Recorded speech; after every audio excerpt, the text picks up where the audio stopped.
Dans cette vidéo, vous allez pouvoir voir la deuxième partie de la correction de la feuille d'exercice du chapitre 2, niveau 5e, sur les dangers du courant électrique et ses propriétés. On commence par l'exercice 4, où il faut prévoir le comportement d'un circuit qui comporte soit une DEL, soit une diode. Circuit numéro 1, petit a, le moteur tourne-t-il? Et il va falloir justifier. Pour savoir s'il tourne, il faut savoir s'il est parcouru par un courant électrique, donc on va regarder le circuit pour savoir si le courant passe ou ne passe pas. Ici, je vois que le plus est situé de ce côté-là de la pile, donc le courant sort par le plus, on l'a appris, et devrait s'orienter comme ceci. Pour savoir si le courant arrive jusqu'à la borne moins, eh bien je regarde ce qu'il va rencontrer sur son passage. Il va rencontrer une diode. Ici on voit que la flèche du coup qui indique le sens du courant et la flèche représentée sur le symbole de la diode sont dans le même sens, donc ça veut dire que la diode est passante et donc le courant va pouvoir passer et le moteur va pouvoir tourner. Alors qu'est-ce qui aurait pu empêcher le moteur de tourner? Eh bien c'est la diode qui aurait pu être bloquante. Ce n'est pas le cas, ici elle est passante. Petit b, il fallait indiquer directement sur le schéma, si possible, le sens du courant par une flèche. Donc ça a déjà été fait, on a même mis deux des flèches. Circuit numéro 2, même question, le moteur tourne-t-il justifié? Ici on se rend compte sur le circuit numéro 2 qu'une des deux conditions pour qu'un circuit électrique fonctionne n'est pas remplie.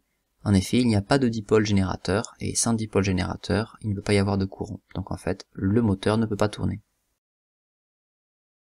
Ici, on ne peut pas indiquer, c'est si possible qu'il faut l'indiquer, le sens du courant. Ici, il n'y a pas de courant qui circule, donc on ne peut pas indiquer le sens du courant. On passe maintenant au circuit numéro 3. La DEL est-elle allumée? Circuit numéro 3, il y a bien un dipôle générateur, mais on se rend compte que la DEL, ici, est bloquante, donc elle va être éteinte.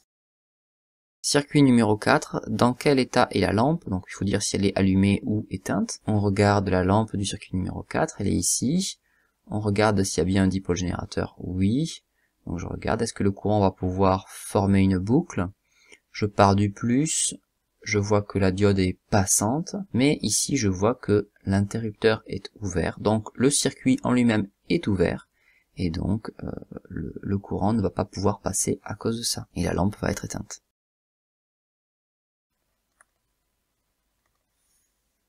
Ici, exercice 5, on va s'intéresser à l'importance de l'ordre des dipôles. Manon pense qu'en fermant l'interrupteur, la lampe brillera davantage dans le circuit A que dans le circuit B.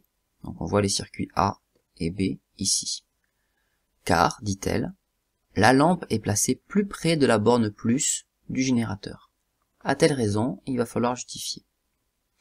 Ici, on n'a pas fait l'activité expérimentale qui s'y rapporte. J'ai choisi, pour gagner un petit peu de temps, de faire d'autres activités expérimentales. Donc on voit cette notion-là en exercice, et elle sera rappelée dans le cours. On pense souvent que le courant électrique qui sort de la pile, par exemple ici, va diminuer au cours du circuit. Ainsi, on peut penser, comme Manon, que la lampe ici va briller beaucoup, parce que le courant traverse la lampe en premier, mais que dans le deuxième cas, on voit que le courant passe d'abord dans un résistor, puis par la lampe, donc on peut penser que la lampe brille un peu moins.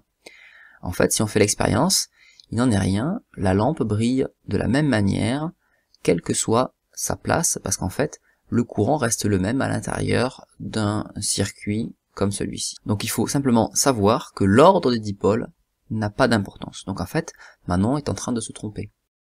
On va préciser, et on justifie. Il faudra bien faire attention, lors du devoir, à être capable de redire que l'ordre n'a pas d'importance. On passe maintenant à l'exercice 6, qui s'appelle « Comment modifier le sens de rotation d'un moteur ». Je vous parle du fonctionnement d'un volet roulant électrique qui permet, on le voit sur le schéma de gauche, grâce à un moteur de faire monter ou descendre les volets sans effort. Le schéma de droite apparaît un petit peu compliqué, mais on reconnaît bien deux piles, ce qu'on appelle un commutateur et un moteur. Le commutateur, je vous rappelle, vous l'avez vu dans un autre exercice qui permettait d'allumer et d'éteindre une lampe à deux endroits différents de la maison. Première question, comment peut-on changer le sens de rotation d'un moteur? Donc on a fait toute une activité là-dessus, et je vous rappelle que pour changer le sens de rotation d'un moteur, il faut changer le sens du courant. Question petit 2, on doit reproduire le schéma électrique du volet roulant lorsque le commutateur relie B et A. Donc là je vais pas refaire le schéma, je vais simplement l'afficher. Donc il faut bien comprendre que le commutateur peut basculer d'une position à une autre, et ici on voit le commutateur qui relie le point B, qui normalement est ici, au point A qui est ici. On doit compléter le schéma en indiquant les bornes de la pile et le sens du courant. Donc les bornes de la pile, le grand trait c'est le plus, le petit trait le moins, et le sens du courant c'est du plus vers le moins. Il faut considérer uniquement la boucle de courant qui est fermée, donc la boucle de courant qui se trouve ici, reliée au point A. Question petit c, dans quel sens le courant parcourt-il le moteur? Il faut céder ici des bornes D et E pour pouvoir expliquer dans quel sens le courant se déplace. Le courant se déplace de D vers E.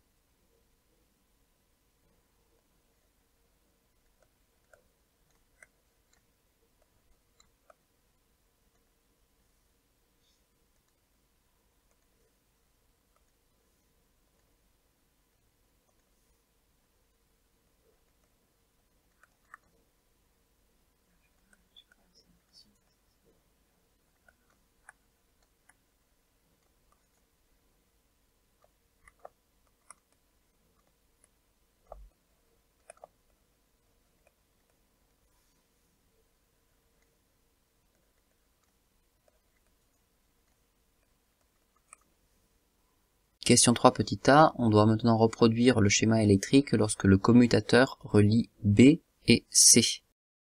Donc le schéma a été reproduit ici, on voit bien que le point B est relié au point C. On doit de nouveau indiquer les bornes de la pile et le sens du courant. Les bornes de la pile, le sens du courant, maintenant c'est l'autre boucle qui est fermée. Et lorsqu'on indique le sens du courant, on se rend compte que maintenant le courant va de E vers D. Quel est donc le rôle du commutateur? Eh bien on le voit ici, c'est de changer le sens du courant. Ici on peut aller plus loin en précisant que cela change le sens de rotation du moteur. Fin de la correction.